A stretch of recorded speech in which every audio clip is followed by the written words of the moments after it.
Hello again guys, and welcome back to my tutorial series on card magic and sleight of hand. We're just doing, we're going to learn the overhand shuffle today, and I might quickly run through the riffle shuffle at the end of this tutorial.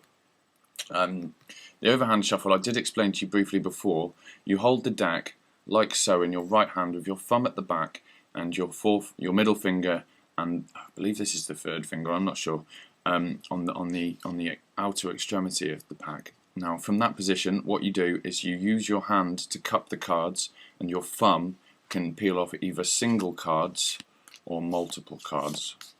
So the higher up you grasp the deck, the more cards you'll bring off. You're basically, clipping them and just taking off piles if you want to take a few. To take one card you just contact the middle of the packet like so. And you are receiving the cards into mechanics grip, which is what I've shown you before. This is almost like biddle grip. So it's the two grips we learned earlier combined with a sort of thumb motion, I guess, that looks like a shuffle. So that's an overhand shuffle. So once you've mastered this overhand shuffle and you can do single cards or multiple groups, there's a lot you can do with this. I mean, for instance, you could use this to go through the cards in small packets and ask a spectator to say stop. Now let's just assume they were to say stop here. That would give them the 8 of clubs. You'd always ask the spectator to look at their card without letting you see it. You can have it signed to ensure that there's no duplicates or anything like that. And one thing that's good to do is just to mix the cards up. Now what you do is you peel off all the cards, meaning that their card must be lost into the deck, but with a couple of cuts you can bring that card up to the top, you see. So that's called the riffle shuffle Injog control, because you use an Injog. So I'm going to show you how that works. Now we'll start with the 8 of clubs again. I've got the 8 of clubs on the top of the deck. Now all I do is when I peel off the first card, it's an individual card, and I peel it slightly back on the deck. You can see at the front I've got this little gap, and also at the back there's just one little Injog there. It's very small, you don't want it to be big because people will notice it. So then all I do is I peel off the rest of the cards onto the top of my Injog.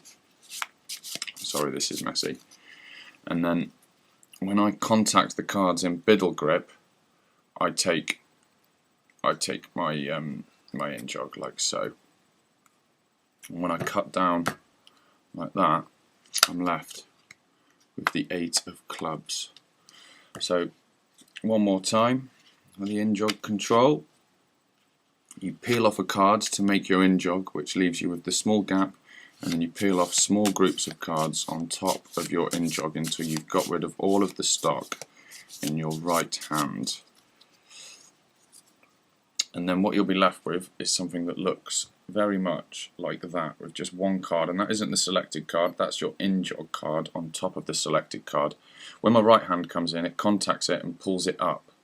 Can you see? Yeah, if we pull it up, if you were to push it down, you would have the card in the second position on the top after the cut, but you pull it up and push it in, and that leaves you with a nice break above the selected card. I put my little finger into that break like so, and from the front you can see this looks totally normal. It doesn't look outrageous at all, and you can just peel off 2 piles from above the break and then drop your third pile on top, and that will have a selected card, the 8 of clubs, up at the top.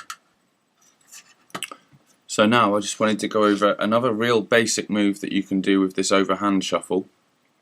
Is when you've got, because we've still got our 8 of clubs at the top, so that's on the top of the deck, it's the top card. If you peel it off individually, followed by a few more individual cards, and then pack it, you'll be moving the 8 to the bottom. That's called a bottom control using an overhand shuffle. So with this 8 of clubs at the bottom, if I wanted it back up at the top, I could peel off packets until I come to the end of the deck, at which point I'll peel off individual cards. And then of course, because the last card that I peel off from my right hand is the 8 of clubs, it comes up to the top. So that is the top and bottom control for the overhand shuffle.